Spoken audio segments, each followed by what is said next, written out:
ኒቆዲሞስም እኔ የኦሪት መምህር እንጂ የአዲስ ኪዳን የወንጌል መምህር አይደለሁም፣ ወንጌልን ከጌታ መማር ያስፈልገኛል ሲል በሌሊት ሊማር ይመጣ ነበር። መምህር ሆይ ልታስተምር ከእግዚአብሔር ዘንድ እንደመጣህ እናውቃለን። እግዚአብሔር ከእርሱ ጋር ከሆነ በቀር አንተ የምታደርገውን ይህን ተአምር ሊያደርግ የሚችል የለምና። ጌታችን ኢየሱስም መልሶ እውነት እውነት እልሃለሁ ዳግመኛም ያልተወለደ ሰው የእግዚአብሔርን መንግሥት ለማየት አይችልም አለው።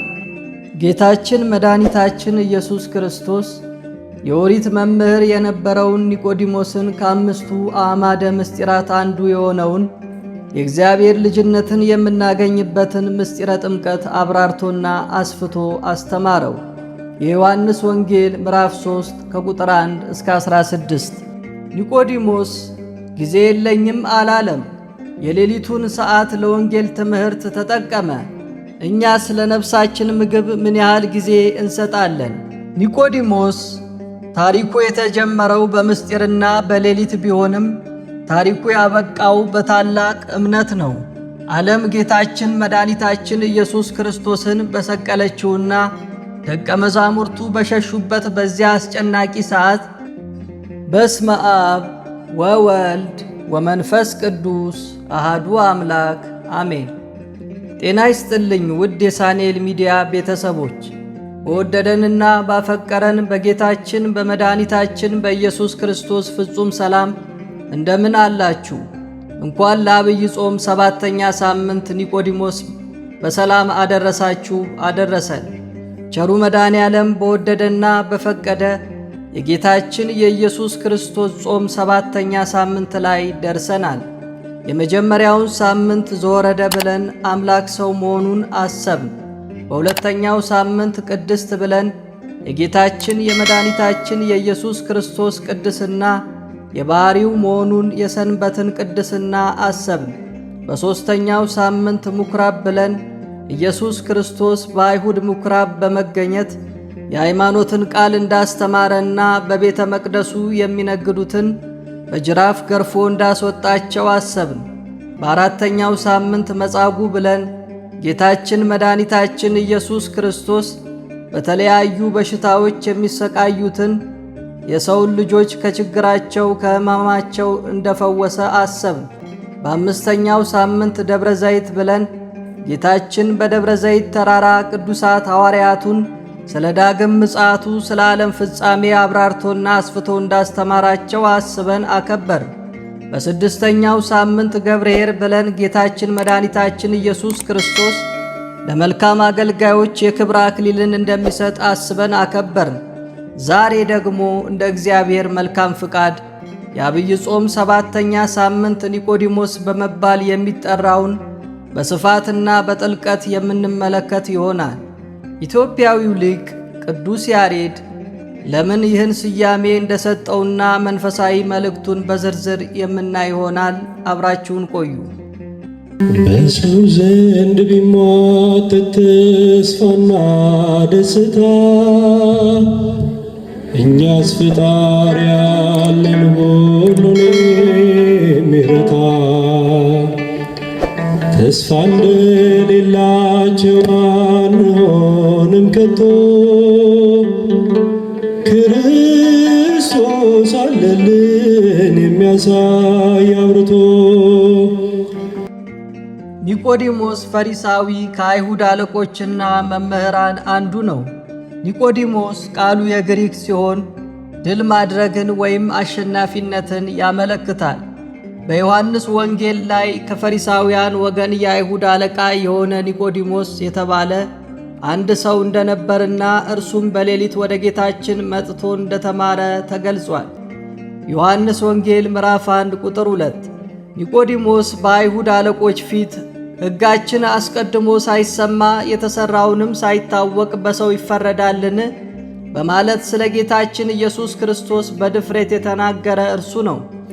እነርሱ ግን በመድኃኒታችን ኢየሱስ ክርስቶስ ያመኑበት የኦሪትን ሕግ መጻሕፍትን የማያውቁ በስህተት የወደቁ እንደሆኑ ያስቡ ስለነበር አንተም ደግሞ ከገሊላ ነህን? ከገሊላ ነቢይ እንደማይነሣ መርምርና እይ አሉት እንጂ አልተቀበሉትም። የዮሐንስ ወንጌል ምዕራፍ 7 ከቁጥር 48 እስከ 52። ኒቆዲሞስ የአርማትያስ ሰው ከሚሆን ከዮሴፍ ጋር በመሆን የጌታችንን ቅዱስ ሥጋ በንጹሕ በፍታ ገንዞ በአዲስ መቃብር በክብር ቀብሯል። ወንጌላዊው ቅዱስ ዮሐንስ ቀድሞ በሌሊት ወደ ጌታችን ኢየሱስ ሄዶ የነበረው ኒቆዲሞስም መጣ። ቀብተውም የሚቀበርበትን 100 ወቄት የከርቤና የሬት ቅልቅል ሽቶ አመጣ። የዮሐንስ ወንጌል ምዕራፍ 19 ቁጥር 39። በዚህም ኒቆዲሞስ ከምክረ አይሁድ ያልተቀላቀለ መሆኑ ይታወቃል። ጌታችን መድኃኒታችን ኢየሱስ ክርስቶስ የኦሪት መምህር የነበረውን ኒቆዲሞስን ከአምስቱ አዕማደ ምስጢራት አንዱ የሆነውን የእግዚአብሔር ልጅነትን የምናገኝበትን ምስጢረ ጥምቀት አብራርቶና አስፍቶ አስተማረው። የዮሐንስ ወንጌል ምዕራፍ 3 ከቁጥር 1 እስከ 16። ከፈሪሳውያን ወገን የአይሁድ አለቃ የሆነ ኒቆዲሞስ የተባለ አንድ ሰው ነበር። እርሱም በሌሊት ወደ ጌታችን ኢየሱስ መጥቶ እንዲህ አለው፣ መምህር ሆይ ልታስተምር ከእግዚአብሔር ዘንድ እንደመጣህ እናውቃለን። እግዚአብሔር ከእርሱ ጋር ከሆነ በቀር አንተ የምታደርገውን ይህን ተአምር ሊያደርግ የሚችል የለምና። ጌታችን ኢየሱስም መልሶ እውነት እውነት እልሃለሁ ዳግመኛም ያልተወለደ ሰው የእግዚአብሔርን መንግሥት ለማየት አይችልም አለው። ኒቆዲሞስም ሰው ከሸመገለ በኋላ ዳግመኛ መወለድ እንደምን ይችላል? ዳግመኛ ይወለድ ዘንድ ወደ እናቱ ማኅፀን ተመልሶ መግባት ይችላልን? አለው። ጌታችን ኢየሱስም መልሶ እንዲህ አለው፣ እውነት እውነት እልሃለሁ ዳግመኛ ከውሃና ከመንፈስ ቅዱስ ያልተወለደ ሰው ወደ እግዚአብሔር መንግሥት ሊገባ አይችልም። ከሥጋ የተወለደ ሥጋ ነውና ከመንፈስም የተወለደ መንፈስ ነውና፣ ስለዚህም ዳግመኛ ልትወለዱ ይገባችኋል ስላልሁ አታድንቅ። ነፋስ ወደ ወደደው ይነፍሳልና ድምፁንም ትሰማለህ፣ ነገር ግን ከየት እንደሚመጣ ወዴትም እንደሚሄድ አታውቅም። ከመንፈስ የሚወለድ ሁሉ እንዲሁ ነው። ኒቆዲሞስም መልሶ ይህ ሊሆን እንዴት ይቻላል? አለው። ጌታችን ኢየሱስም መልሶ አንተ የእስራኤል መምህራቸው ነህ፣ ነገር ግን እንዴት ይህን አታውቅም? አለው። እውነት እውነት እልሃለሁ የምናውቀውን እንናገራለን፣ ያየነውንም እንመሰክራለን፣ ነገር ግን ምስክርነታችንን አትቀበሉንም። በምድር ያለውን ስነግራችሁ ካላመናችሁኝ በሰማይ ያለውን ብነግራችሁ እንዴት ታምኑኛላችሁ?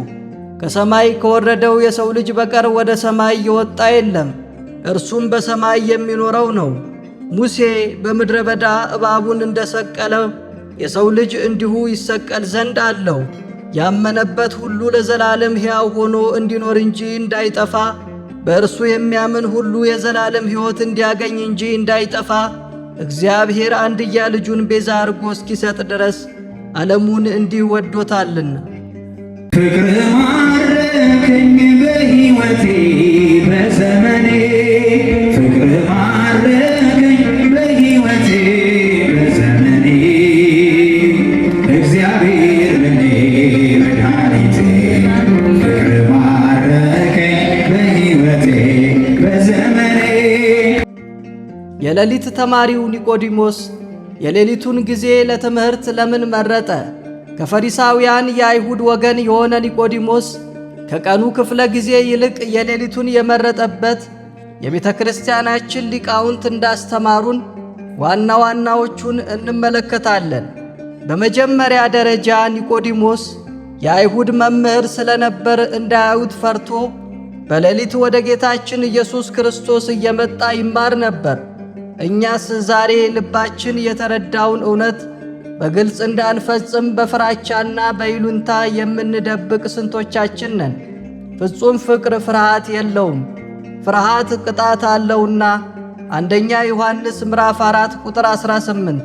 ፍርሃትን አስወግደን ስለ እውነት ያመንበትን መመስከር ይገባናል።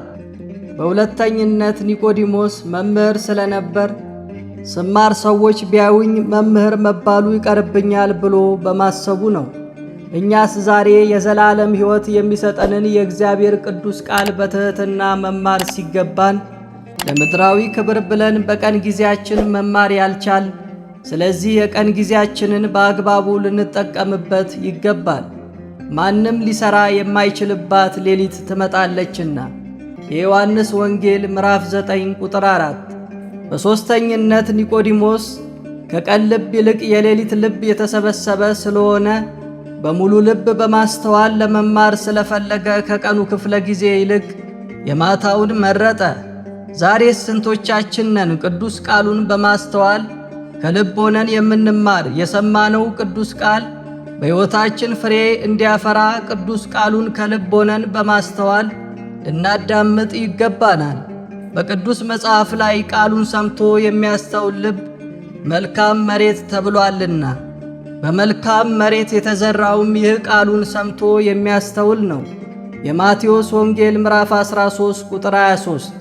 በአራተኝነት ኒቆዲሞስ በሌሊት ወደ ጌታችን ኢየሱስ ክርስቶስ ለመማር መምጣቱ ሌሊት ጨለማ ነው፣ ብርሃን የለም። ይህም የኀጢአት ምሳሌ ነው። ኒቆዲሞስ በሌሊት መምጣቱ በኀጢአት እንዳለ ንስሐ እንደሚፈልግ ያስረዳናል። ዛሬስ ስንቶቻችን ነን ቅዱስ ቃሉን ስንሰማ በኀጢአታችን በማመን በንስሐ ውስጥ ሆነን የምንሰማ? ያለ ንስሐ የምንሰማው ቃል በሕይወታችን ፍሬ የማፍራት ዕድሉ ጠባብ ነው። ምክንያቱም በንስሐ ከልባችን ያልጸዱት ክፉ ምኞቶች እንደ እሾህ ሆነው ያንቁታል። ሌላውም በእሾህ መካከል ወደቀ፣ እሾህም ወጣና አነቀው። የማቴዎስ ወንጌል ምዕራፍ 13 ቁጥር 20 ተብሎ የተጻፈው ለዚህ ነው። በአምስተኛ ደረጃ ሌሊት የብሉይ ኪዳን ምሳሌ ነው። እኔ የኦሪት መምህር እንጂ የአዲስ ኪዳን የወንጌል መምህር አይደለውም፣ ወንጌልን ከጌታ መማር ያስፈልገኛል ሲል በሌሊት ሊማር ይመጣ ነበር። ብሉያት ከአዲሳት ጋር ተዘርዝረው ሲተረጎሙ ሰሙና ወርቁ ተመሳጥረው ከተተረጎሙ የሕይወት ትምህርት ያስገኛል። አንዳንዶች ዛሬ ብሉያት በጭራሽ አያስፈልጉም ሲሉ ይደመጣሉ። ነገር ግን እንደ ኒቆዲሞስ ሁለቱን ኪዳናት አጣምሮ መመልከት ትክክለኛው መንገድ ነው።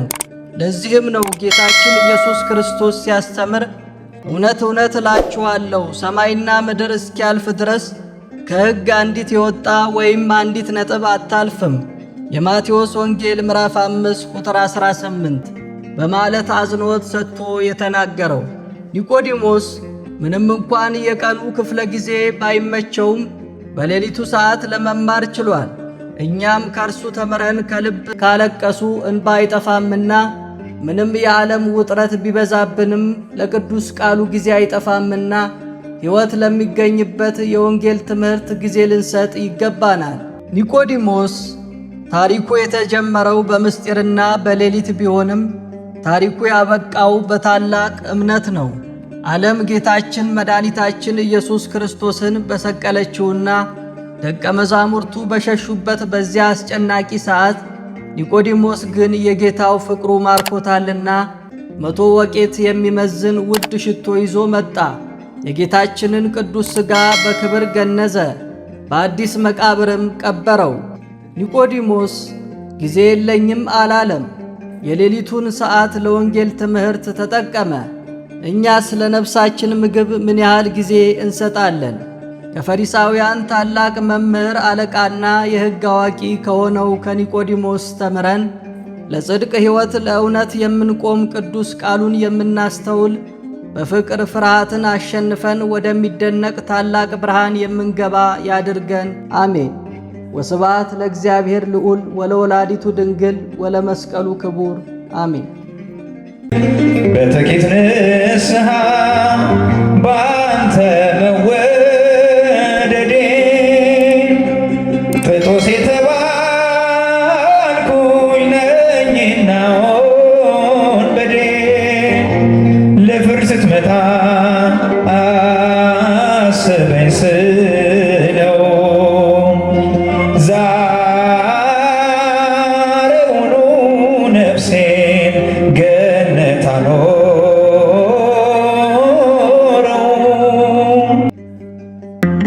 ውድ የሳንኤል ሚዲያ ቤተሰቦች በዚህ ቻናል የኢትዮጵያ ኦርቶዶክስ ተዋሕዶ የንግስ በዓላትን፣ መጽሐፍ ቅዱስን መሠረት ያደረጉ ስብከቶችን፣ መንፈሳዊ ዝማሬዎችን እና ክብረ ቅዱሳንን የሚገልጡ ትምህርቶችን በስፋት የሚቀርቡበት ስለሆነ ለቻናሉ አዲስ ከሆኑ ሰብስክራይብ በማድረግ ቤተሰብ ይሁኑ።